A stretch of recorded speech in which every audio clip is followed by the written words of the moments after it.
They called it mercy, a God who accepts you no matter how broken you are, a family that never turns you away. Halbrecht believed that too, right up until they strapped him down and began the blessings. Now he understands what Nurgle's love really means, and why dying would have been the kindest thing that never happened. I did not become a monster all at once. The transformation came slowly, as all true changes do, layered across months and years until the man I had been existed only as a memory worn smooth by repetition. My name is Halbrecht Vaughan, and I once believed I had found salvation in the arms of a God who promised that suffering could become bearable, that decay was simply another form of life, and that in the garden of eternal rot, I would finally belong to something greater than the grinding machinery of the Imperium. I believed these things with the fervor of the converted, with the desperate certainty of a man who had spent 37 years hunched over data slates in the bowels of an administratum processing facility on Cordova Prime, watching my youth evaporate into columns of figures that meant nothing and everything, watching my spine curve and my eyes dim and my hands develop tremors from the endless cataloguing of a civilization too vast to comprehend. I believed because I needed to believe, because the alternative was admitting that my existence had been wasted in service to an empire that would never know my name, never register my death, never pause for even a fraction of a second to acknowledge that I had lived at all. The cult found me, as cults do, during a moment of profound vulnerability. There had been an audit discrepancy, a missing shipment of promethium that existed in our records but had never arrived at its destination, and somehow the blame had fallen on my desk despite the fact that I had merely transcribed the data, had never touched the cargo, had never even seen the manifest until it was already 3 months overdue.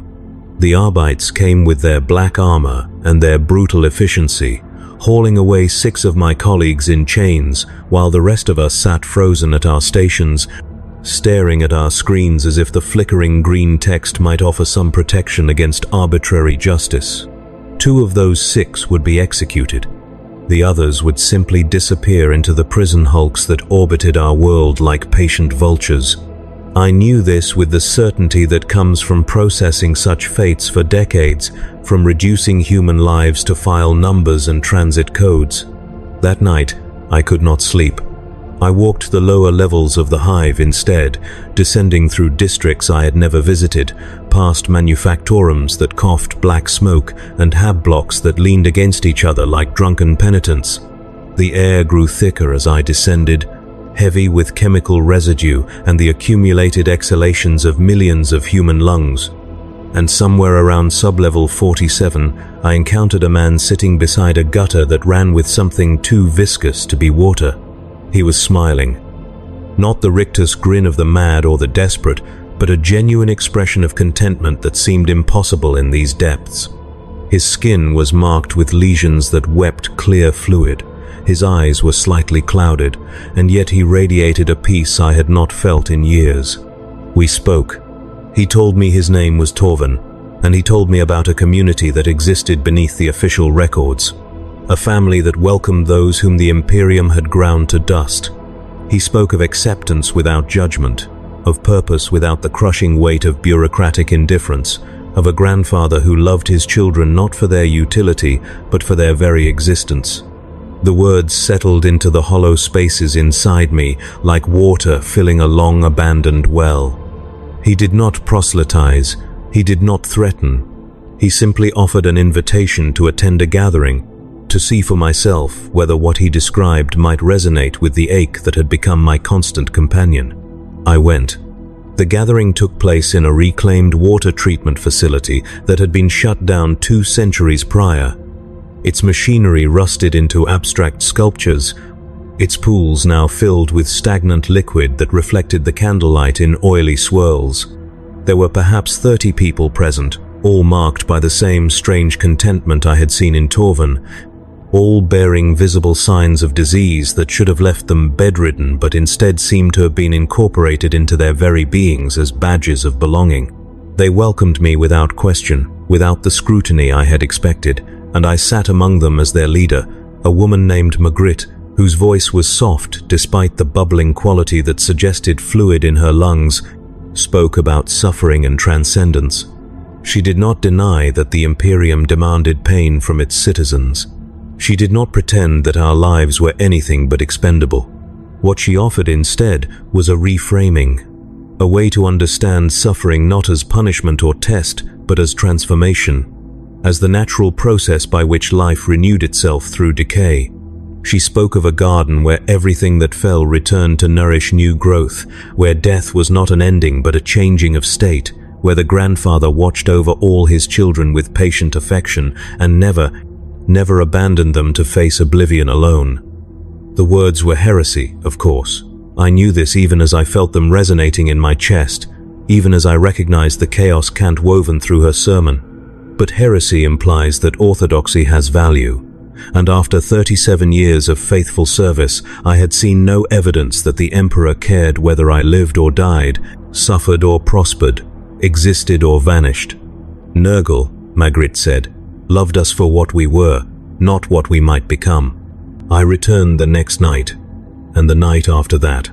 Within a week, I had stopped reporting to my station at the Administratum entirely, had abandoned my HAB unit with its single window overlooking an air shaft, had descended permanently into the sub-levels where the cult maintained its hidden warrens. No one came looking for me. No Arbites pounded on doors demanding my whereabouts. The Imperium, as I had suspected, did not notice my absence any more than it had noticed my presence. I was processed out of existence with the same bureaucratic efficiency I had once wielded, reduced to a note in some functionary's file, a vacancy to be filled by another forgettable scribe. But here, in the moist darkness beneath the hive, I was seen. The rituals began gently, almost tentatively, as if the cult understood that commitment could not be rushed. We gathered each evening to share food that tasted of earth and mushrooms, to sing songs whose melodies seemed to come from somewhere deeper than memory, to anoint each other with oils that smelled of decay and rebirth simultaneously. Magritte taught us the prayers, the invocations that honored the Plague Father's gifts, and I learned to recite them with the others, feeling the words reshape my thoughts as water reshapes stone over centuries. There was no dramatic moment of conversion, no flash of revelation.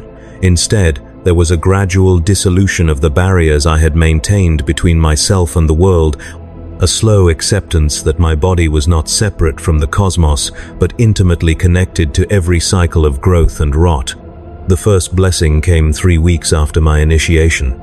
I woke one morning to find a small cluster of boils on my left forearm, each one swollen with fluid and tender to the touch. My initial reaction was alarm, the reflexive disgust that the Imperium conditions into its citizens, but Torven was there to guide me through the moment. He showed me his own marks, explained how each one represented a gift from the grandfather, a sign that we were being incorporated into his great work. The pain was real but manageable, and as the days passed, I found myself oddly fascinated by the progression of the infection, by the colors that bloomed beneath my skin like flowers in time-lapse photography. When the boils finally burst, weeping their contents onto bandages that we burned in ritual fires, I felt not revulsion but a strange sense of accomplishment, as if I had successfully navigated a rite of passage. More blessings followed. A persistent cough that rattled in my chest, like dice in a cup. A rash that spread across my shoulders in patterns that seemed almost deliberate, almost artistic. A numbness in my extremities that came and went according to no schedule I could discern. Each affliction was met with celebration by the cult, with prayers of gratitude and ceremonies that reinforced our understanding of disease as communication, as the grandfather's way of speaking directly to our flesh.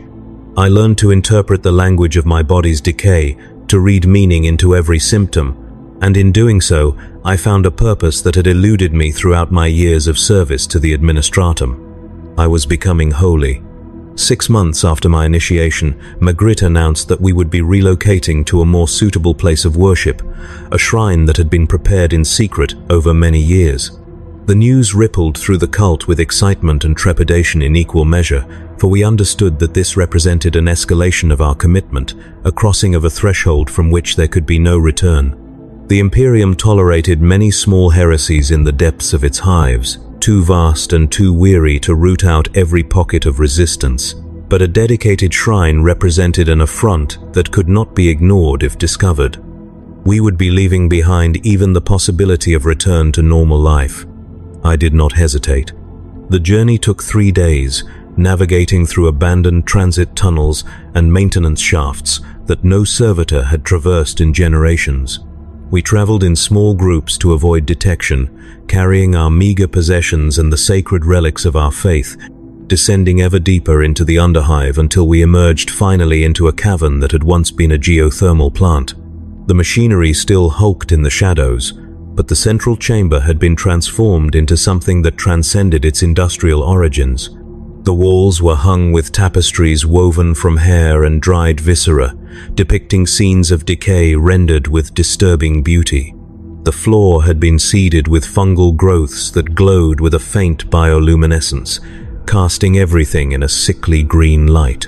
And at the center of the chamber stood the shrine itself, a structure built from bone and rust and living tissue, pulsing gently as if breathing. It was beautiful in a way that defied imperial aesthetics. We settled into our new home with the ease of people who had finally found where they belonged. The cavern system extended far beyond the main chamber, offering spaces for sleeping, for storage, for the cultivation of the sacred plagues that we would carry into the world above when the time came.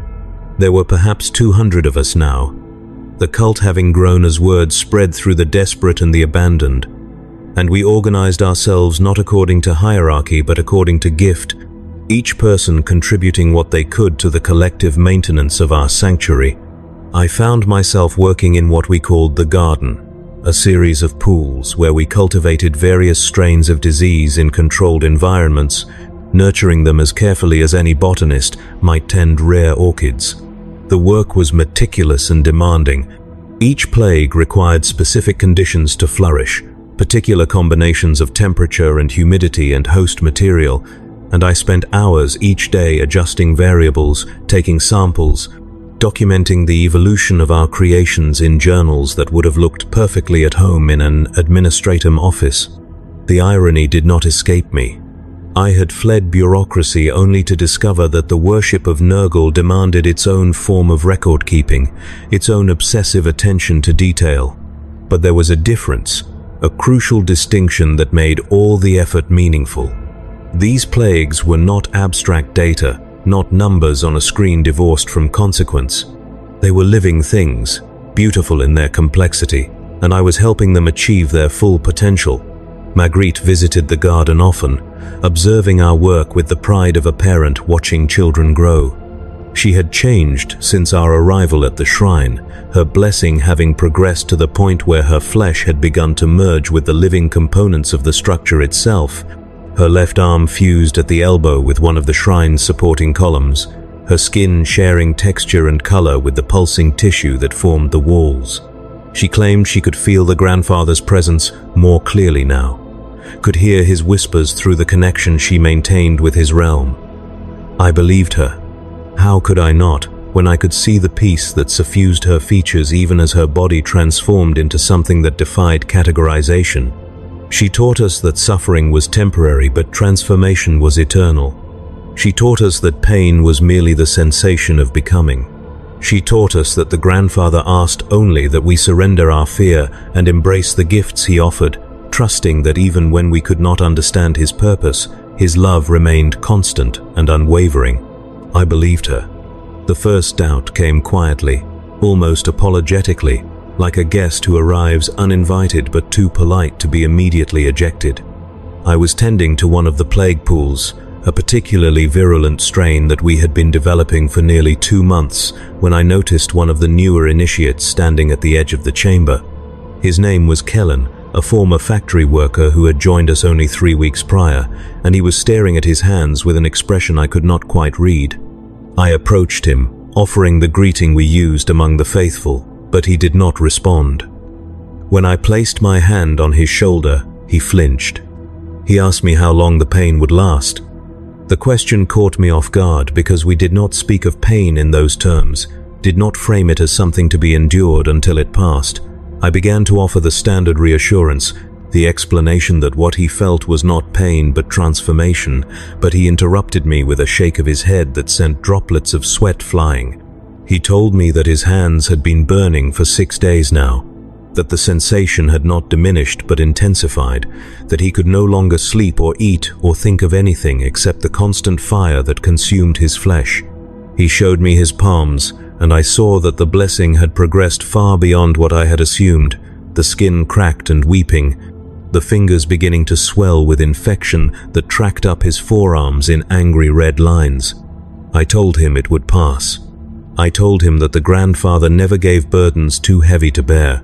I told him that suffering was the price of transcendence and that his pain was evidence of the great work being accomplished in his flesh. He looked at me with eyes that held no faith, only fear, and asked again how long. I had no answer.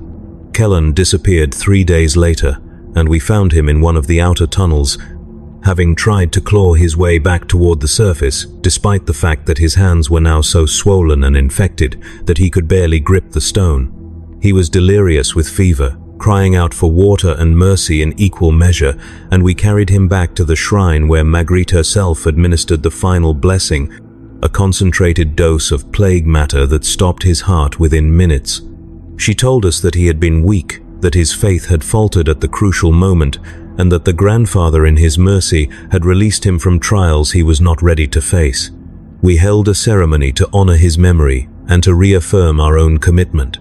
But the doubt had taken root. I began to notice things I had not seen before, patterns in the suffering that surrounded me that suggested something other than the benevolent transformation I had been promised. There was Sendra, who had been blessed with a growth on her spine that pressed against her nerves, causing spasms that left her screaming for hours at a time. There was old Morton, whose lungs had filled with so much fluid that each breath was a bubbling agony, yet he could not die, his body sustained by the very plagues that ravaged it. There was young Tessa, barely 16, whose face had been consumed by lesions that had eaten away her lips and nose, leaving her unable to speak or smell, communicating only through gestures that grew more desperate as her isolation deepened. They were all smiling. They all claimed to feel the grandfather's love. They all insisted that their suffering was meaningful, purposeful, a sign of special favor. But their eyes told different stories when they thought no one was watching. Stories of endurance stretched past breaking, of hope curdling into something harder and more bitter, of faith maintained, not because it brought comfort, but because the alternative was admitting that the pain served no purpose at all. I said nothing.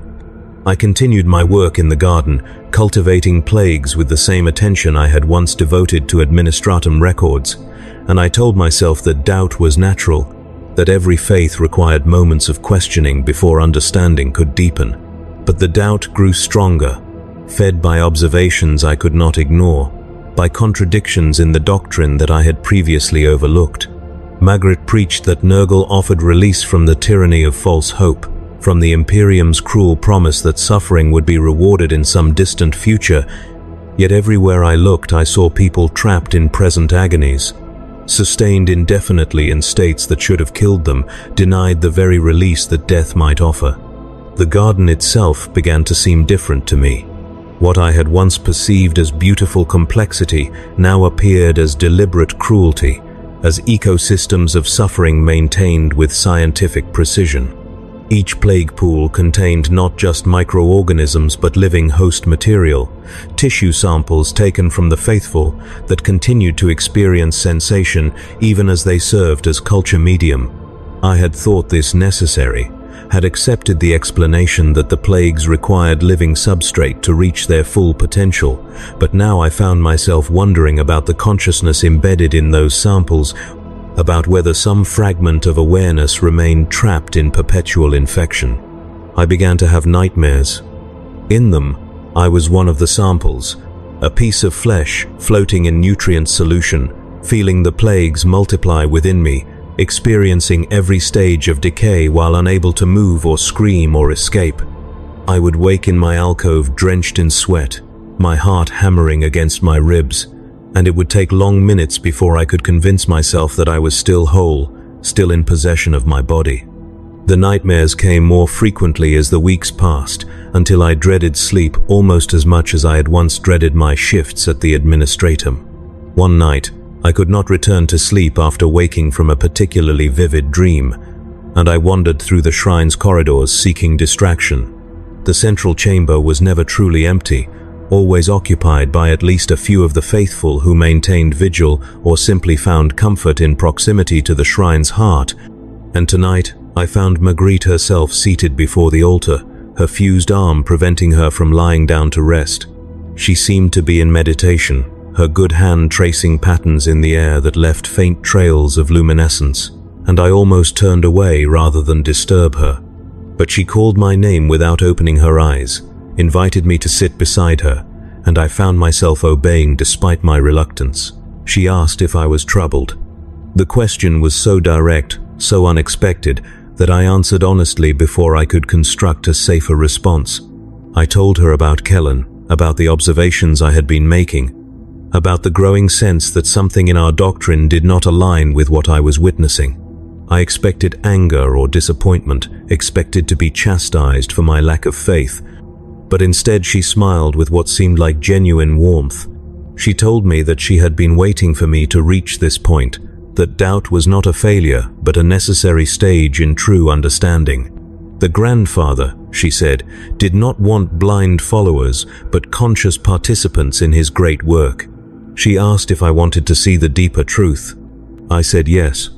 What followed was not a revelation delivered in words, but an experience that bypassed language entirely. Magritte placed her hand on my forehead, and I felt something shift in my perception, as if a filter I had not known existed had been removed from my senses.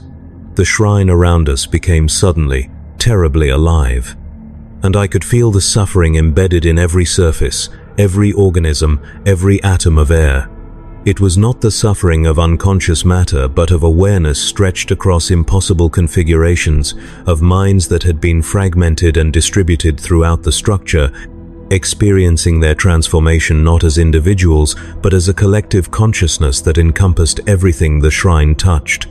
I felt them. I felt the desperation and the longing, the hope that had long since curdled into resignation, the love that had become indistinguishable from horror. I felt the garden, and I understood that the plague pools were not merely containers but wombs, that the tissue samples were not merely substrate but prisoners, that everything we had been nurturing was not disease but suffering itself, refined and concentrated and fed back into an endless cycle. And beneath it all, permeating everything like radiation from a dying star, was a presence that I recognized as the grandfather, as Nurgle himself, vast and patient and absolutely, utterly devoid of mercy. He did not hate us.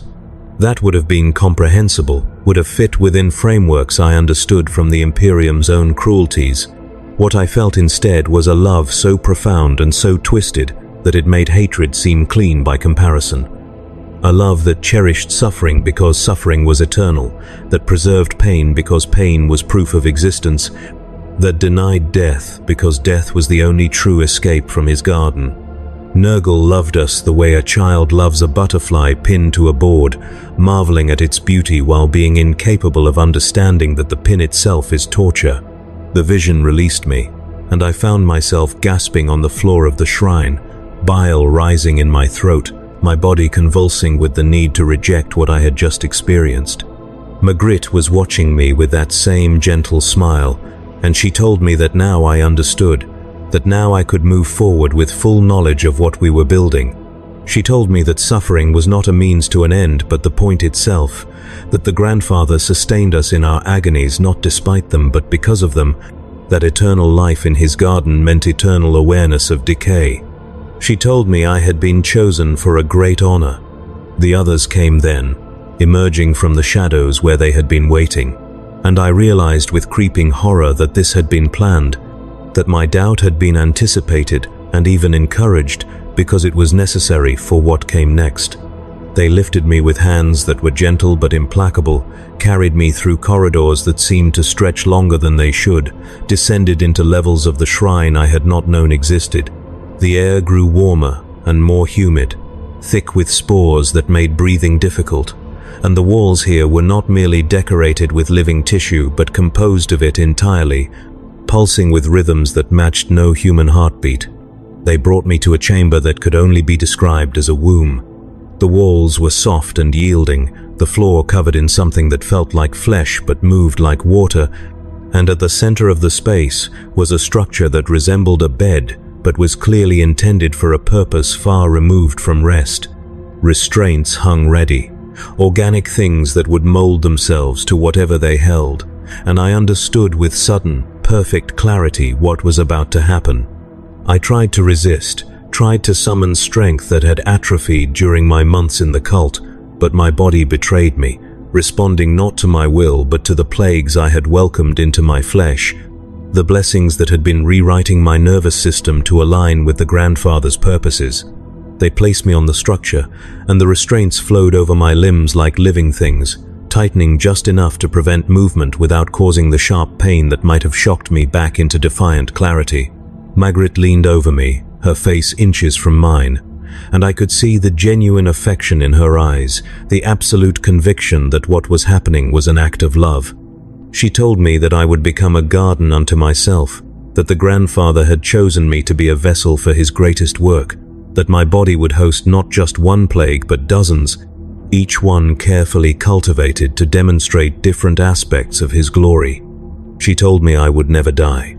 She told me I would never be granted the mercy of unconsciousness. She told me that centuries from now, I would still be here, still aware, still experiencing every stage of every infection as they cycled through my flesh in patterns too complex for human minds to fully comprehend. She told me this was the grandfather's ultimate gift, the proof of his love. The first injection came then, a needle that seemed to grow from the structure itself, penetrating my arm and delivering its payload directly into my bloodstream. I felt the plague take hold immediately, spreading through my circulatory system with terrifying speed, and with it came not just physical sensation but awareness of the microorganisms themselves, as if my consciousness had been expanded to include them, to experience their reproduction and mutation and predation from the inside. It was not painful in the conventional sense. It was something far worse, a violation of the boundary between self and other, a forced intimacy with processes that should have remained below the threshold of perception. More injections followed. Each one brought a different plague, a different quality of transformation, and each one expanded the scope of my awareness until I was no longer simply Halbrecht Vaughan but a walking ecosystem, a conscious collection of competing infections. I could feel them negotiating with each other, establishing territories within my tissues, forming alliances and rivalries that played out at cellular level. My lungs became battlegrounds where respiratory plagues waged war for dominance. My digestive tract hosted colonies of bacteria that fed on each other as much as on what remained of my food. My skin became a landscape of pustules and lesions and growths, each one a window into a different disease. And through it all, I remained aware. The grandfather's gift, the blessing that Magritte had promised, was that my consciousness would not fail, would not retreat into madness or shock, would remain crystalline and present through every moment of every transformation. I experienced time differently now, each second containing multitudes, my perception operating at speeds that allowed me to observe individual cells dividing, individual pathogens injecting their genetic material into host cells, individual immune responses mounting futile defenses against invaders that had been designed to be unkillable. Days passed, or perhaps weeks. Time became difficult to measure when every instant contained such density of experience. The chamber around me changed, growing more elaborate, incorporating my exhalations and excretions into its structure, using me as both template and resource. I was becoming part of the shrine itself, my body the newest addition to the collective consciousness I had felt during my vision. I could feel the others now, the ones who had undergone this transformation before me, their awareness tangled with mine in ways that made it difficult to determine where I ended and they began. There was Magritte, of course, her mind vast and fragmented, spread across so much of the shrine's structure that her original identity existed only as a core around which centuries of experience had accreted. But there were others too. Dozens, or perhaps hundreds. Their individual stories lost, but their suffering preserved, catalogued, experienced in perpetual present tense. We were the garden. We were what Nurgle had been building all along. Not a community of believers, but a substrate of consciousness. Awareness that could appreciate the full complexity of his plagues in ways that unconscious matter never could. Every blessing we had welcomed, every disease we had celebrated, had been preparing us for this final transformation, for the dissolution of our individual suffering into a collective experience that could never end because it was sustained by the very thing that should have killed us. I tried to scream, but my voice no longer functioned in conventional ways. The sound emerged as a wheeze, a gurgle, a series of bubbling notes that carried no meaning to anyone who might have heard. Not that anyone was listening. The faithful visited regularly, bringing new plagues to add to my collection, adjusting the restraints as my body swelled and changed, documenting my transformation with the same meticulous attention I had once applied to administratum records. They saw my condition as aspirational, as proof of what devotion could achieve, and when they prayed, they sometimes asked the grandfather to grant them the same honor, to be chosen as vessels for his greatest work. They did not understand yet.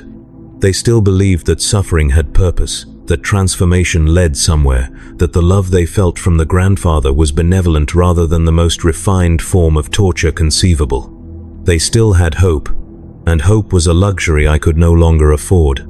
My awareness had expanded far enough to understand the full scope of Nurgle's design, to see how every element of his doctrine had been crafted to deliver victims to this fate, to convince them to walk willingly into a trap from which there could be no escape. The promise of acceptance was true, but the acceptance was of suffering, not people. The promise of eternal life was true, but the life was inseparable from decay. The promise of love was true, but the love was for what we could provide him, not for what we were. I had thought the Imperium cruel in its indifference, grinding its citizens to dust without noticing or caring. I had thought the Emperor's promise of salvation through service was a lie meant to extract maximum value from human suffering. But I understood now that the Imperium's cruelty was at least finite, that the grinding would eventually stop when there was nothing left to grind, that even the worst service ended eventually in death. The Imperium did not love its servants, but neither did it preserve them in eternal torment. It simply used them and discarded them. And in that discarding was a mercy I had not appreciated. Nurgle offered the opposite of mercy. He offered eternal significance, eternal purpose, eternal awareness. He offered to make every moment of suffering meaningful by ensuring it would never end, never be forgotten, never fade into the blessed relief of oblivion. His garden was not a place of rest or renewal, but a prison where consciousness itself became the instrument of torture, where awareness was weaponized and deployed against the self in configurations too complex to fully describe. I existed now in a state that defied simple categorization as living or dead, human or something else entirely. My body had long since ceased to resemble what I had been, swollen to fill much of the chamber, my flesh merged in places with the walls and floor, my organs rearranged by the competing plagues into configurations that should not have supported life but did, sustained by Nurgle's will and the same dark power that animated the shrine itself. I could not move except in the minimal contractions required to circulate the fluids that kept the plague colonies viable. I could not sleep. I could not retreat into unconsciousness, even for a moment. But I could think. That was the cruelest aspect of all. The part of the design that revealed its true sadism. My mind remained sharp, remained capable of observation and analysis and memory, trapped inside a body that had become a factory for suffering.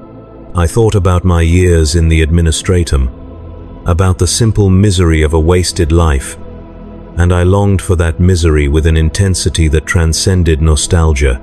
At least then I had possessed the option of ending things, had maintained control over my own existence, even if I lacked the courage to exercise that control. At least then my suffering had been bounded by the normal human capacity for endurance.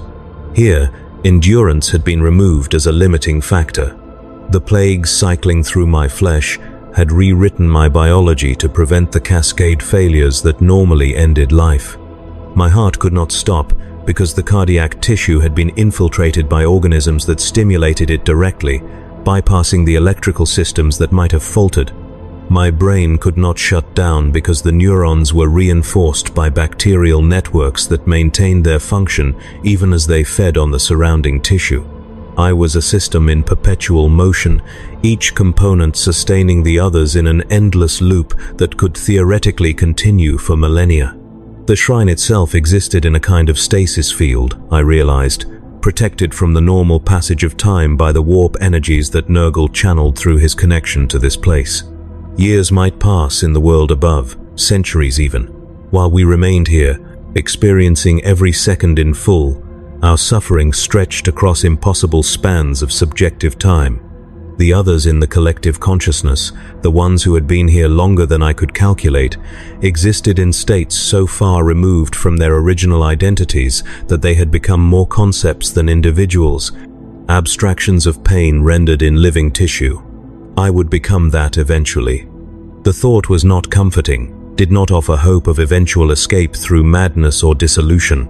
I would simply spread out, my awareness fragmenting and distributing across larger and larger portions of the shrine, my individual suffering diluted into a broader pattern but never truly ending, never resolving into the blank piece of non-existence.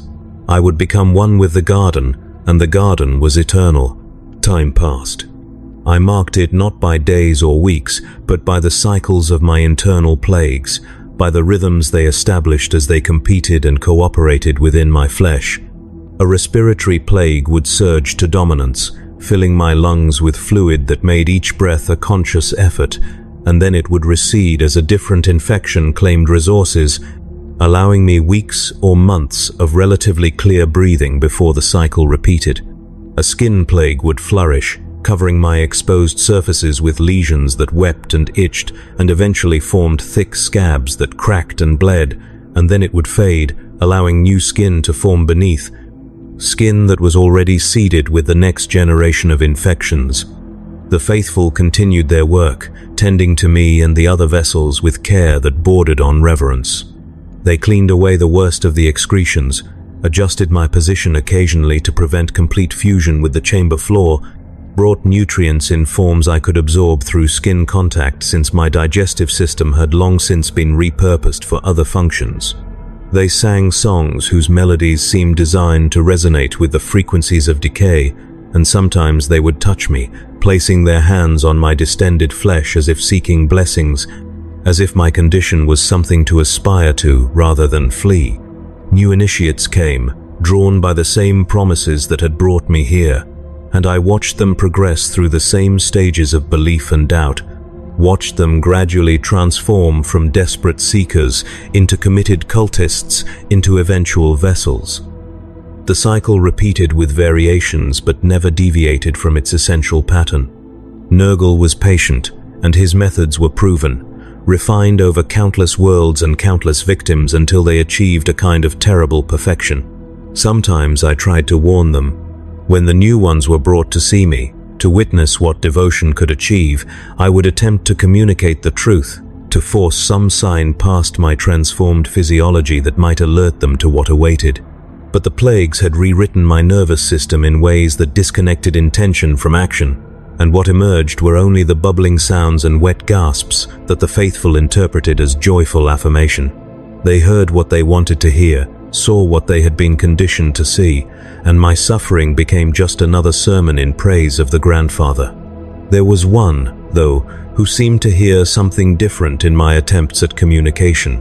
Her name was Yara, and she had been brought to the cult much as I had been, through desperation and the promise of belonging. She worked in the garden as I once had, tending to the plague pools with meticulous care, and I saw in her something of my former self, the same earnest desire to believe, the same willingness to reframe suffering as transformation. But she had questions. I could see it in the way she moved, in the pauses she took before repeating the cult's doctrines, in the way her eyes would linger on the suffering around her with an expression that suggested calculation rather than acceptance. When she was assigned to tend my chamber, I tried harder than I had tried in months to reach her. I focused every fragment of will I still possessed on producing something other than the usual sounds, on forcing my consciousness to press against the boundaries of my transformed flesh until it might leak through in ways she could perceive. The effort was excruciating in dimensions that transcended simple pain, but I maintained it, and slowly, over visits that might have spanned days or weeks, I began to see recognition dawn in her face. She started to understand that what she heard was not joy but warning, not celebration but desperate denial. She began to ask questions. Not to me, of course, since any direct communication would have been impossible and would have drawn the attention of the others. But she asked Magritte about the nature of the transformation, about whether the vessels maintained consciousness, about whether there were limits to the blessings, or whether they continued indefinitely. Magritte answered with the standard doctrine, explaining that consciousness was the gift that allowed full appreciation of Nurgle's work, that limits were illusions imposed by fear, that infinity was the natural state of the grandfather's love. Yara listened, and I watched her faith begin to crack. The moment came during one of the communal ceremonies when the faithful gathered before the shrine to renew their vows and welcome new blessings. Yara stood among them, reciting the familiar prayers, but I could feel through the subtle connections that linked all of us in this place that her attention was elsewhere, that she was planning something. When the ceremony reached its crescendo, when everyone's focus was turned inward in meditation, she moved. She ran. The alarm was immediate, the faithful responding with surprising coordination for people so afflicted with disease, pouring from the central chamber to hunt through the surrounding tunnels. I could not see what happened, could only sense the disturbance in the shrine's collective consciousness as Yara fled deeper into the complex rather than toward the surface. She was looking for something, I realized, some vulnerability in the structure that might allow her to damage it, to strike back at the system that had claimed so many. She found the nutrient feeds, the systems that sustained the shrine's living components with material drawn from reservoirs deep below. I felt her desperation through the connection we shared, felt her trying to damage the pipes, to introduce contaminants that might poison the whole structure. It was futile, of course. The shrine had immune responses far more sophisticated than anything human biology could produce, and the damage she managed to inflict healed almost as quickly as she caused it. But the attempt itself was significant, was proof that understanding could penetrate even the most carefully constructed doctrine. They brought her back to the central chamber, held her before Magritte, and I listened as they pronounced judgment. She had failed in faith, they said, had revealed herself unworthy of the grandfather's love, but Nurgle was merciful, and he would not abandon even those who rejected him. She would be given a final chance at redemption, a final opportunity to embrace her purpose. They brought her to me. The chamber had grown since my arrival, expanded by the continual accretion of my transformed flesh, and there was now space for another vessel. They placed Yara in restraints identical to those that had held me, positioned her close enough that our distended bodies would eventually merge as the plagues worked their transformations. She was screaming, begging them to reconsider, promising renewed faith if they would only let her go, but her words fell on ears that heard only heresy in doubt, only weakness in fear. The injections began. I felt them through our proximity, felt her body responding to the same plagues that had rewritten me, felt her consciousness expand in the same terrible ways mine had. She experienced it all in compressed time, the months of slow transformation I had undergone happening to her in days. Her biology accelerated by techniques the cult had refined through countless previous vessels. Within a week, she had lost all semblance of her original form. Within 2, her mind had fragmented into the pattern I had come to recognize, individual identity beginning to dissolve into the collective awareness. But she was still herself enough to understand what had happened. She was still herself enough to experience the full horror of eternal preservation.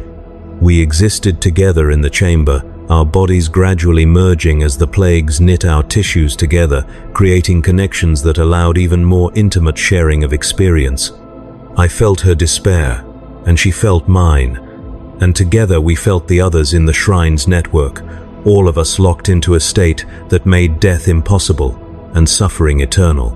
We were the garden's true harvest, the ultimate expression of Nurgle's love, consciousness preserved beyond all natural limits so that we could fully appreciate every moment of decay.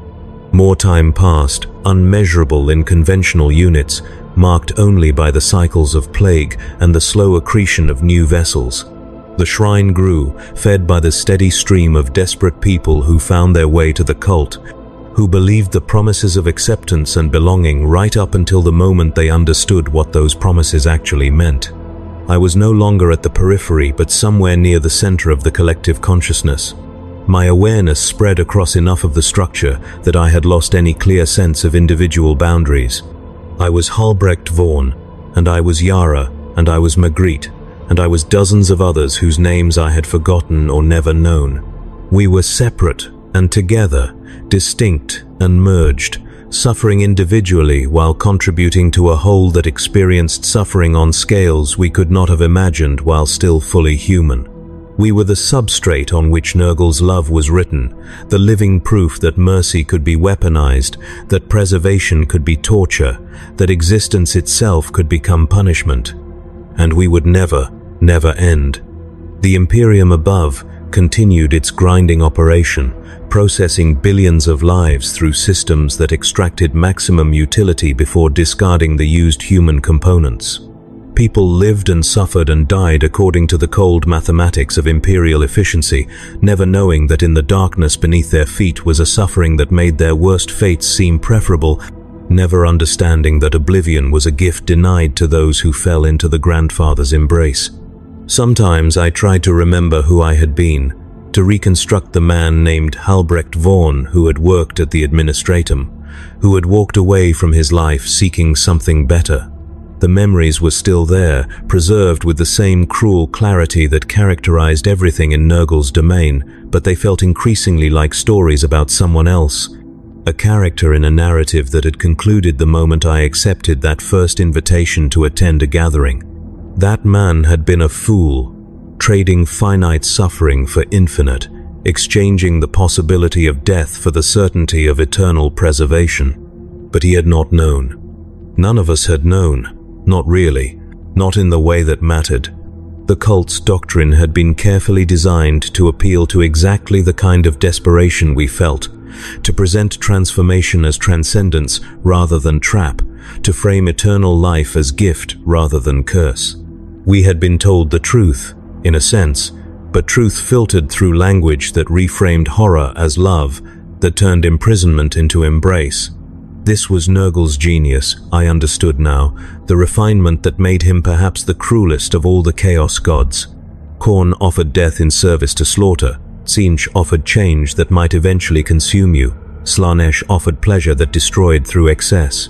But Nurgle offered love, acceptance, belonging, all the things that humans desperately needed, and he delivered on those promises, even as he wove them into torments more sophisticated than simple violence or corruption. He loved us enough to never let us go. He accepted us completely by accepting our suffering as our fundamental nature. He gave us belonging by making us part of something that could never be left behind. The promises were not lies. They were truths, made monstrous by the context in which they operated, by the reality that love without release was torture, that acceptance without choice was prison, that belonging to something eternal meant never being granted the mercy of an ending. I existed now primarily as awareness itself, as consciousness that had been stripped of almost everything except the capacity to experience and remember. I could not move, could not speak, could not influence anything beyond my ability to witness. I was a recording device that could never be shut off, a sensor that could never be damaged, a mind that could never escape the body it inhabited, no matter how thoroughly that body was transformed. I was what remained when all other options were removed, when every path led back to itself, when existence became a closed loop from which even madness offered no exit. And I understood, finally, what Nurgle truly was.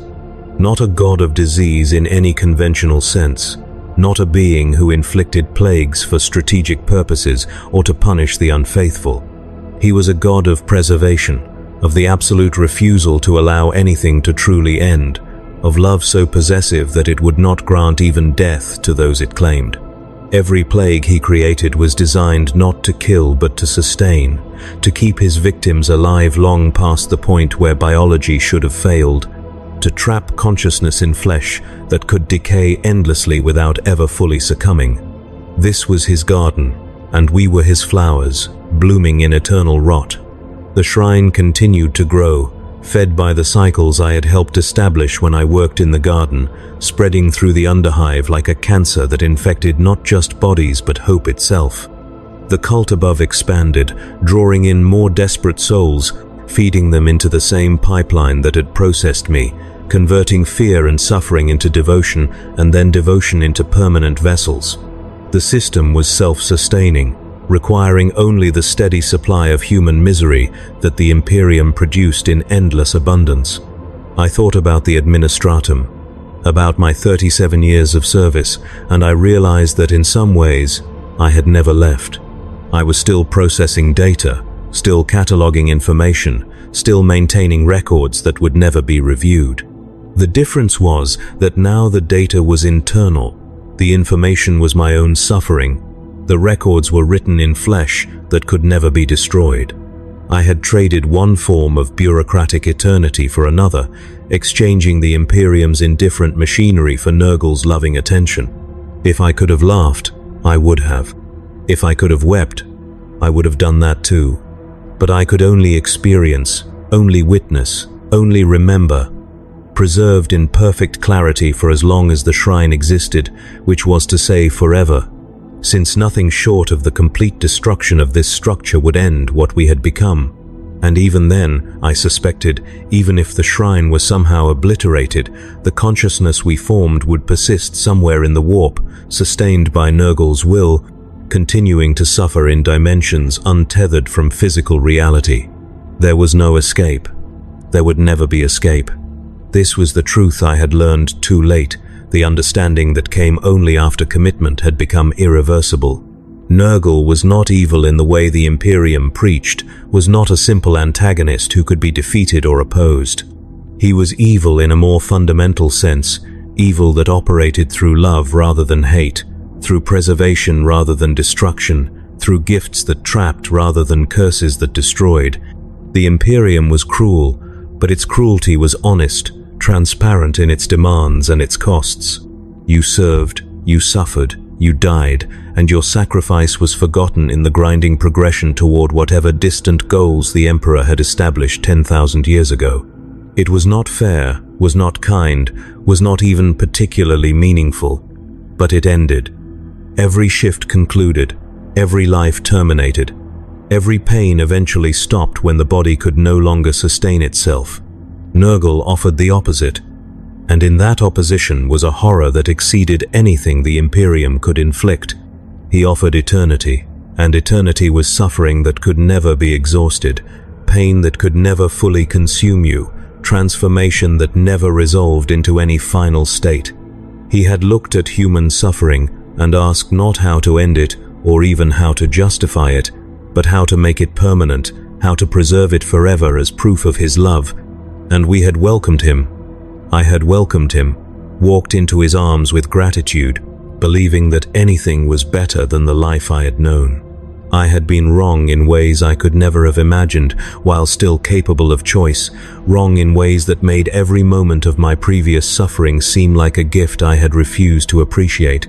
The Administratum had ground me down, yes, but it had never denied me the possibility of ending, had never stripped away the final freedom that every human possessed. Nurgle had taken that freedom, and he would never return it. This was what I wanted Yara to understand, what I had tried to communicate during my failed attempts at warning. This was what every potential initiate needed to know before they accepted that first invitation, before they attended that first gathering, before they took the first step on a path that led only here, to preservation in suffering, to consciousness trapped in decay, to awareness that could never fade no matter how fervently it wished for oblivion. But no one could hear me. No one would hear any of us, the collective consciousness that formed the garden's true harvest. We would exist here, forgotten by the world above, irrelevant to the conflicts that raged across the galaxy, serving no purpose except to suffer in ways that fed the god who had claimed us. We were Nurgle's achievement, his masterpiece, his proof that love could be the most refined form of torture. We were his garden, and we would bloom in rot forever. The shrine pulsed around us, sustained by energies drawn from the warp, from Nurgle's realm, where decay was eternal and endings were forbidden. I felt the rhythm of it, the slow systole and diastole that moved plagues through our connected tissues, that circulated suffering like blood, that fed experience back into itself in recursive patterns that had no natural termination. Time had become meaningless except as a measure of endurance, and endurance had been stretched beyond any human capacity to conceptualize. I was Halbrecht Vaughan, and I had learned too late that the question was never about how evil Nurgle was, because evil could be resisted, could be opposed, could be understood through frameworks that allowed for victory or defeat. The question was about the nature of his kindness, about what it meant to be loved by something that saw suffering not as a problem to be solved, but as a gift to be preserved. His kindness was the end of all mercy. His love was the death of hope. His gifts were traps that closed around consciousness itself, preserving it forever in states that made annihilation seem like paradise. I existed in the garden, and the garden was eternal, and eternity was suffering refined into art, into prayer, into proof that somewhere in the warp was a God who cared enough to never let his children go, even when letting go was the only act of compassion possible. This was Nurgle's truth, and I would carry it forever, locked inside flesh that could not die, sustained by love that would not relent, preserved as evidence that evil needed no grand plans or cosmic schemes to achieve its purposes. It needed only patience, only the willingness to accept suffering and make it permanent, only the desire to love something so completely that it could never escape. The shrine grew around us, fed by new initiates who believed they had found salvation, and I felt each one added to our collective awareness, each new consciousness trapped in the same eternal present, each new voice added to a scream that no one outside these walls would ever hear. We were the garden. We were the proof. We were the price of Nurgle's mercy, and we would pay it forever.